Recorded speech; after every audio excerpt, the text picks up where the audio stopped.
Hello, everybody. I have gotten a chance to read over your papers that you've written, and I haven't read them too intensely or too deeply, but I really am proud of each of you for taking the opportunity to do something for yourself this past weekend, and I do hope that that was filling and rejuvenating for each of you, and just that you each remember the importance of taking care of yourself before you're able to take care of others and before you're able to pour yourself into the senior year that you're about to have. I don't say that to scare you, but I just do want to give you the warning that there's going to be a lot in your senior year, but you guys are giving everything, and you're getting many things that are helping you to prepare for your senior year. So I hope for you that you're able to rest in that and just know that you are good, and you are all smart and very diligent in your work, and you guys are preparing yourself for success, and I'm proud of each of you. So today we are going to talk about financial aid and scholarships. That's something that I know is kind of overwhelming for each of you, and we talked about this in the last class of how ACT testing centers are closed, so you guys haven't been able to take your ACT like you planned in March, April, May, June. I know that the centers are beginning to open up, and so I will be on the lookout for those, and I also encourage you to be on the lookout for when those centers are open and which centers are open. And on the ACT website, they let you know which locations have canceled and which ones are still up. So, but in saying that, I know that ACT scores are something that is considered in financial aid and scholarships. So this information is not to overwhelm you further, it is only to inform you of everything you have available to you. So I'll send you these slides as well. So financial aid is essentially money that can help you pay for college. Some will need to be paid back, which are loans, and then some can be earned, which is work study, and the other could potentially be grants or scholarships, and that's not something you have to pay back, that's money given to you. In my undergrad, I did have a work study job, but in my grad school, I had a work study job, and that helped me tremendously because it gave me something to do, which I enjoy working, but it also helped me to pay for my college. So I just encourage you guys to consider that as an option. For you guys are already working for your money currently, and so you guys have the work ethic to be able to do that in college as well.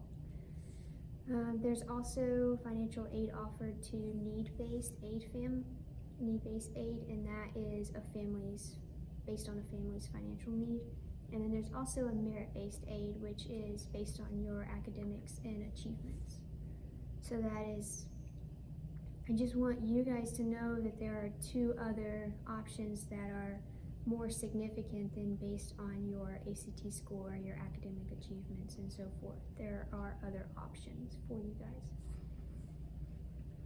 guys. So you guys will fill out your FAFSA, and that can be a process. It is a process. There is much that goes into it, but another cool thing about Upward Bound is they will help you. They have an entire Saturday dedicated to helping seniors do their FAFSA application, and they'll invite your parents to join you because you'll need your parents' information as well. And you'll just go to fafsa.ed.gov. That's not something that you need to be concerned with now because you can't begin filling it out until October 1st. Yes, you can begin filling it out October 1st of your senior year. So that's something in the future, but just something that I want to put on your radar. And that is what will help you to get financial aid. So with that, the documents that you'll need: Social Security, your driver's license number if you have a driver's license, your past year's federal tax information and returns. So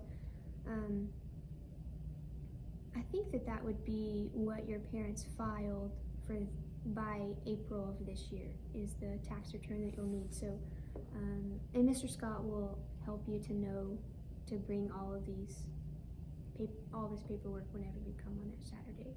So what FAFSA does is it determines your expected family contribution, so the amount that a family can reasonably be expected to contribute to their children's education. And then the FAFSA report develops a SAR, which is a student aid report, and that is a document that gives you basic information about your eligibility for federal student aid. So then once you fill that out, you will send it to the schools you're interested in going to, and then they will determine what your financial aid package will be. And that will include what federal student loans you could get, a Pell Grant, which again, a Pell Grant or a needs-based grant is something that you aren't required to pay back. It's gifted to you. Work study funds, and then scholarships from the school that you're applying to based on your ACT and grades. So again, ACT and grades are important, and we encourage you to take the test and take the ACT and study for that, but your financial aid will not solely be based on that. So the difference between a federal loan versus a private student loan is federal loans are funded by the federal government, and private loans are made by a bank or credit agency. They also can be given to you through the school. So a federal loan is, you don't have to start paying that back until you graduate. In private loans, you typically, well, I think you're almost always required to pay them back while you're still in school. So as soon as you get the loan, you will then start paying it back, depending on what your you'll know your payments for each month in order to pay that money back. Federal loans have a much lower interest rate, and all of these financial terms may be over your head. As a senior, they were for me, and I feel okay in saying these things because in the second week or the second part of Summer Academy, you will be taking a financial literacy class that will help explain all of these things. But again, I just want to begin exposing you to these words and these ideas that you probably will be bombarded with your senior year, which I'm thankful for, because that means that people are investing in you and helping to prepare you even further for success. So a federal Pell Grant is awarded to undergraduate students who have not yet earned a bachelor's or a professional degree. It doesn't have to be repaid, and the amount you get depends on your financial need, cost of attendance, and status as a full-time or part-time student. Federal Work Study, on the other hand, it provides part-time jobs for undergraduate and graduate students with financial need, allowing them to earn money to help pay for educational expenses. The jobs may be on campus or they could be off campus, but the Federal Work Study program is managed by your school's financial aid office. And if you qualify for work study, you'll be notified by your school. Once you fill out your FAFSA and you send that information to the particular schools, they'll send you an aid package. Scholarships are generally merit-based aid, although some do take need into account. And I just encourage you, any scholarship that you are aware of, apply for it. Put your name in the hat. It's not going to hurt you to apply to as many scholarships as you know about. And one of the scholarship options is the Arkansas Challenge Scholarship, and that requirement is for you to be an Arkansas resident, which all of you are for the last 12 months. And then you have to be accepted to a college. You also must have scored a 19 on the ACT, and you must remain a full-time student enrolling in at least 12 hours for the fall semester. following high school, and then every semester after that you are required to be in 15 hours, which is a typical load for a college student is 15 hours. That comes out to 5 classes if you take 3-hour classes. And throughout college you must keep a 2.5 cumulative GPA. So in order to apply for the Arkansas Challenge Scholarship, you have to complete your FAFSA, which you guys need to do regardless. Also, once you complete your FAFSA, you have to reapply every year. But it's pretty easy after you do it the first time. You just get the gist of it and you just go with it. You must complete the universal application, which will also be taken care of in Upward Bound during the upcoming school year. So in the fall, you guys will do that. And the deadline to apply for that is June 1st. The Governor's Distinguished Scholarship is an academic scholarship, and it does require you to have a 32 on your ACT and a 3.50 GPA. So that one is, you must have a higher ACT score, and it awards you, it pays for your tuition, your mandatory fees, room and board, up to $10,000 per year. So that is incentive enough to continue studying the ACT books that most of you received this past Saturday for you to improve your score and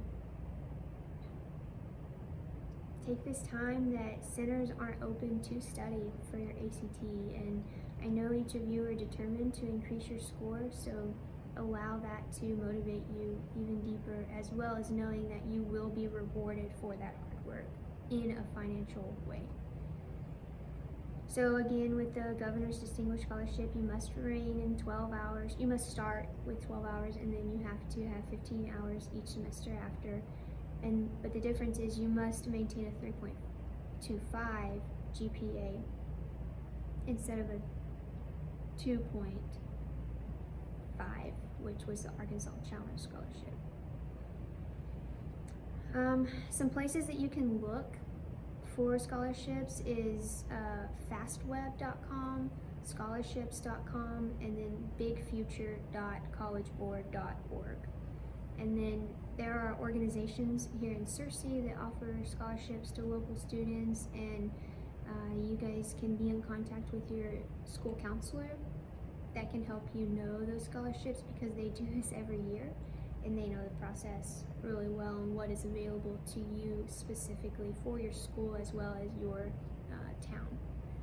So just some things to remember is start looking at scholarships as soon as possible. Again, you can't fill out too many, you can't begin too soon. Apply to every scholarship for which you're eligible. If you look at it and it's a $50 scholarship, you may be thinking, no, that $50 adds up, and before too long you could have $1,000. That is something to strive for. Don't miss the deadlines. I had a calendar in my senior year, it was like my scholarship calendar, and I wrote down all the scholarships, like ACT tests, what the dates were, what scholarships were due, when they were due, all of those things in that one binder. And I just looked at that periodically so I didn't miss a deadline for a scholarship, because I needed scholarships to make it through college. Proofread your applications, send them to somebody, whatever it takes, have them read over 2 or 3 times, because that is an important part of that process as well. So are you going to be able to pay for college? Yes. There are many scholarships, there are many grants, there's work study, there are loans. Just taking advantage of what you're given is going to be huge for you, and sometimes it's uncomfortable to put yourself out there in such a way, but it will pay off. Remember that your college choice should not be solely based on finances alone. Though that's something to take into account, there are many other factors that play into it, and there are many other ways that you can pay for college Really, I think what I encourage you to do is to choose the university that best fits you and know that the finances can be taken care of. I think that a college education is truly one of the best investments that you can make. And so I have one assignment for you guys, and that is there's a document that I'll send to you that is completing, it's defining words. And I'll put that in Google Classroom for you guys to watch. And then on Friday, remember we have class on Friday, we'll talk if you have any questions or talk about this further, and then we'll go on from there. But thank you for your time, and I hope you have a good day.